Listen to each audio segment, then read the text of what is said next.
সমাজের প্রান্তিক ব্যক্তিদের মানসিকতার প্রশংসা সাংসদ বিপ্লব কুমার দেবের। একই সাথে বিজেপির নবনির্বাচিত মণ্ডল সভাপতিদের কড়া বার্তা, এক দেশ এক ভোট সম্পর্কে কংগ্রেসকে তুলাধুনা করলেন বিপ্লব কুমার দেব। শীতের মরশুমে সর্বত্র একটা আমেজের ভাব, তথাপি থেমে নেই কর্মজীবন। এর মধ্যে ভ্রাম্যমাণ কৃত্রিম গো প্রজনন কর্মী অ্যাসোসিয়েশন সোমবার মেগা রক্তদান শিবিরের আয়োজন করেছে। শিবিরে প্রধান অতিথি হিসেবে উপস্থিত ছিলেন সাংসদ বিপ্লব কুমার দেব। এছাড়া সংগঠনের অন্যান্য নেতৃত্বের পাশাপাশি বিশিষ্টরা উপস্থিত ছিলেন। শিবিরের নিজ ভাষণে সমাজের প্রান্তিক ব্যক্তিদের মানসিকতার প্রশংসা করলেন সাংসদ বিপ্লব কুমার দেব। তাদের মানসিকতা উদার বলে তিনি জানান।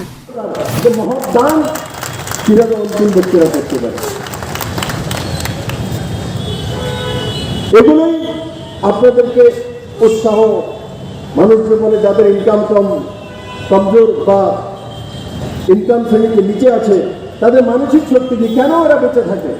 তাদের মানসিক শক্তি এরা সবচেয়ে উদার, এরা কাউকে ভয় পায় না। কারণ জীবন হয়েছে, একদিন তো মৃত্যু হতেই হবে, কিন্তু যতদিন আছি তো মাথা উঁচু করে দাঁড়াবো। আমিও ভাই অন্তিম ব্যক্তির মতোই, আমিও গরিব ঘর থেকে উঠে এসে মুখ্যমন্ত্রী হয়েছিলাম, এখন মেম্বার অফ পার্লামেন্ট আছি, পার্টি সংগঠনে কাজ করি, যা যা দায়িত্ব দেয় যতটা মানুষের জন্য কাজ করতে পারি করাতে। রক্তদান শিবির থেকে ফেরার পথে বিজেপির নবনির্বাচিত মণ্ডল সভাপতিদের উদ্দেশ্যে কড়া বার্তা দিলেন সাংসদ বিপ্লব কুমার দেব।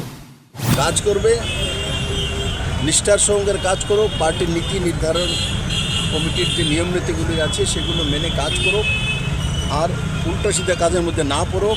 ত্রিপুরার মানুষের কল্যাণ, সংগঠনের কল্যাণের জন্য কাজ করো। আর যদি কাজ সঠিকভাবে না করে সরিয়ে দেওয়া হবে। এই ত্রিপুরাতে ভারতীয় জনতা পার্টির সরকার মানুষ এনেছে, তো মানুষ মণ্ডল প্রেসিডেন্ট মানে ভারতীয় জনতা পার্টির মণ্ডলের হেড, সত্তাসীন পার্টি। তো মণ্ডল প্রেসিডেন্ট দায়িত্ব শুধু পার্টি নয়, আম জনতারও সেবা করা, সরকারি কাজগুলো সঠিকভাবে মানুষের কাছে পৌঁছে যাচ্ছে কিনা, না হলে এগুলোতে সাহায্য করা। মণ্ডল প্রেসিডেন্ট মানে পার্টি বিষয়ে আসা যাওয়া, এটা সিপিএম পার্টি নয়। আমি আপনাদের মাধ্যমে তার জন্য স্পষ্টতার সঙ্গে বলছি, সঠিকভাবে যদি কাজ করে থাকতে পারবে, না করলে সরিয়ে দেওয়া হবে। এই প্রথম দিক থেকে যাতে সবাই কান খাড়া থাকে আর সেগুলো বোঝে। শুধু তাই নয়, এক দেশ এক ভোট নিয়ে নিজ প্রতিক্রিয়া ব্যক্ত করলেন সাংসদ বিপ্লব কুমার দেব। কার্যত এক্ষেত্রে পরিবারতন্ত্রের কথা তুলে তিনি কংগ্রেসকে তুলাধুনা করলেন। 4 বার একসঙ্গে ইলেকশন হয়েছে, লোকসভা এবং বিধানসভা 4 বার। এই প্রথাটা ভেঙেছে কে?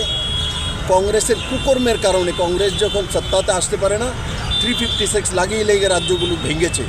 ভাঙার পরে 5 বছরের আগে রাজ্যগুলি ভাঙার কারণে এই প্রথা তৈরি হয়ে গেছে এবং ভারতবর্ষের লাখো কোটি টাকা খরচা হয়। 2024 ইলেকশনে আনুমানিক 1 লাখ কোটি টাকা খরচা হয়েছে। তো আলাদাভাবে লোকসভা, আলাদাভাবে বিধানসভা হওয়ার যে মূল কোনো তন্ত্র, সেটা হচ্ছে কংগ্রেসি তন্ত্র, কংগ্রেসের পরিবারতন্ত্রকে বাঁচানোর জন্য ভারতবর্ষের মানুষের উপরে বোঝ লাগিয়ে দেওয়া হয়েছে। নরেন্দ্র ভাই মোদীকে আমি ধন্যবাদ জানাই।